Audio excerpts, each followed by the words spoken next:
আসসালামু আলাইকুম আমার প্রিয় বন্ধুরা সবাই কেমন আছেন। আশা করি সবাই যে যেখানে আছেন ভালো আছেন, সুস্থ আছেন। তাসনিম আয়রা চ্যানেল থেকে সবাইকে জানাই স্বাগতম। দেশ ও দেশের বাইরে যারা আমার চ্যানেলটিকে দেখতেছো তাদেরকে অসংখ্য ধন্যবাদ জানাই। প্রতিদিনের মতন একটি ভিডিও শেয়ার করতেছি, আশা করি তোমাদের ভালোই লাগবে। যদি ভালো লাগে অবশ্যই একটি লাইক, কমেন্ট, চ্যানেলটিকে সাবস্ক্রাইব করে পাশে থাকবেন। তো এখানে হচ্ছে গাড়ি দেখে কিছুটা বুঝতে পারতেছো, চলে যাচ্ছি আজকে বাবার বাড়ির থেকে বিক্রমপুর থেকে যেতে বলো। তো এখানে আমরা বাসে করে যাই। আপনার বাসে গুলিস্তান নামিয়ে দেবে, গুলিস্তান থেকে ওখানে আমরা আপনার আজিমপুরের সাইডে যাব। তো এখানে যে বাসে উঠে গেছি, কিন্তু এখন এই বাসটা খালি, সামনে একটু দাঁড়াবে তারপরে সব ভরবে। তারপরে আমরা কয়টা বাজে উঠছি জানো? 5:30, 6টায় গাড়ি ধরেছি।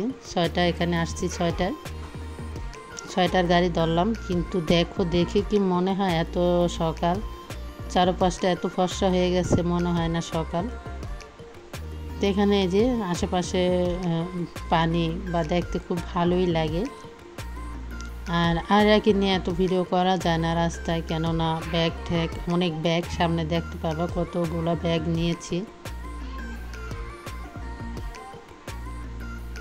পুষ্কিনির পানি আসলে দেখতে খুব ভালো লাগে, দুই সাইডে দুই পুষ্কিনি, মাঝখানে রাস্তা। এটা হচ্ছে আপনার গাছের চারা বাগানের একটা গাছের মতন।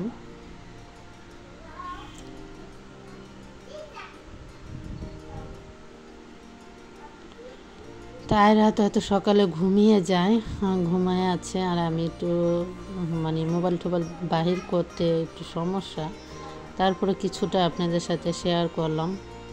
এমন কিছু না আছে, সবই তো কম বেশি শেয়ার করা হয়। এখন এটা অভ্যাস হয়ে গেছে, এই আর কি। অভ্যাস, একটা কাজ বা চাকরি, যাই হোক,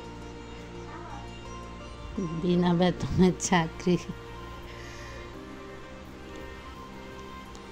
এই তো গুলিস্তানে প্রায় কাছাকাছি দিকে এসে গেছি, আর একটু দূর হবে, তারপরে বলতেছি ঢাকায়।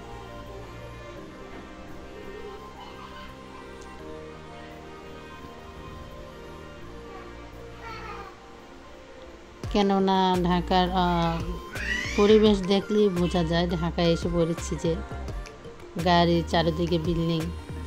এখানে গুলিস্তানে এসে আমাদের ভাগ্যটা আজকে খারাপ, কেন জানো? আজকে শেখ হাসিনা আসবে গুলিস্তানে, তাই জন্য কোনো গাড়ি নেই। এখন কিভাবে যাব এত বস্তা নিয়ে? আরেকটা ব্যাগ আছে আমার বাবার কাঁধে। দেখো, 2 বস্তা আলু বলেছিলাম ওই যে মেয়ে জামাই বাসায় দিব, ভাগ্নে জামাই। তার দুধ নিয়েছি, একটা দই আর একটা মিষ্টি। ব্যাগে তো আমার কাপড় চোপড় নাই, ওই 2-1টা কাপড় চোপড় আমি নিছি, জানি গরমে পরা হবে না। ব্যাগে হচ্ছে শাক, আম ঠাম এগুলা নিছি।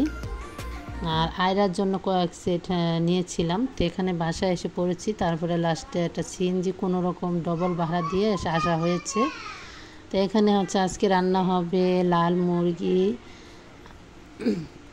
কিছুটা ফার্ম মেয়েদের জন্য, আর হচ্ছে তোমার এই যে আমরা তো এটাকে কাইকলা মাছ বলি, এই মাছ। আর কালাকুচ পাতা এনেছিলাম, সেটা দিয়ে মাছ রান্না করব, সেটা আমরা খাবো, আমি আর আয়রার পুপ্পি। তো আজকের ভিডিওটা আপনাদের কাছে কেমন লাগলো অবশ্যই জানাবেন। আল্লাহ হাফেজ, আসসালামু আলাইকুম।